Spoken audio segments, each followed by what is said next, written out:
Now move on next question. इस question में निकालना है सेम जीपी रेशियो। डेटा दे रखा है, रेवेन्यू फ्रॉम ऑपरेशन में दे रखा है, कैश क्रेडिट दोनों सेल्स दे रखा है, परचेज में भी कैश क्रेडिट दे रखा है, और कुछ एक्सपेंसेस दे रखा है, carriage inward salary, decrease in inventory, return outward wages. So you have to calculate GP ratio. So GP ratio का फॉर्मूला होता है simple, GP by sales, sales में टोटल सेल्स इंटू 100। ठीक है, ठीक है। अब एक एक चीज़ देखते हैं। जीपी रेशियो निकालने के लिए फॉर्मूला था हमारे पास क्या, sales minus cost of goods sold. ठीक है, तो कॉस्ट ऑफ गुड्स सोल्ड में क्या क्या आता था याद है, ओपनिंग स्टॉक, परचेज,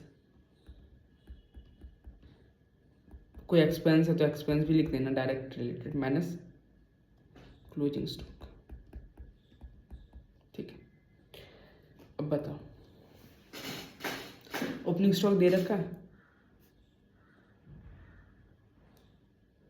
परचेज दे रखा, टोटल परचेज कितना दे रखा, 4 लाख।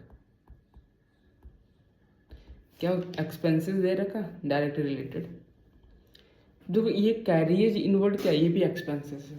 सामान लाने के लिए जो खर्चा होता है कैरिज इनवर्ड, ये इंक्लूड होगा एक्सपेंस में। क्या सैलरी होगा, नहीं होगा। सैलरी क्यों नहीं होगा, ये एडमिन से रिलेटेड खर्चा है।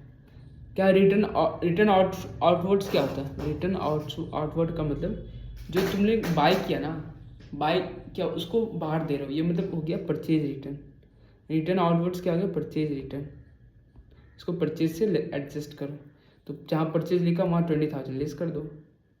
ठीक है, अब वेजेस क्या, डायरेक्ट एक्सपेंसेस है, 20,000 दे रखा।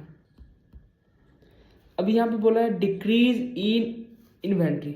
जनरली फॉर्मूला क्या होता है, ओपनिंग को प्लस क्लोजिंग को लेस, है ना। तो डिक्रीज इन इन्वेंट्री, इन्वेंट्री कम हो रहा है। इन्वेंट्री कम हो रहा है मतलब सेल्स ज़्यादा हुआ होगा, तब इन्वेंट्री कम हो रहा है ना।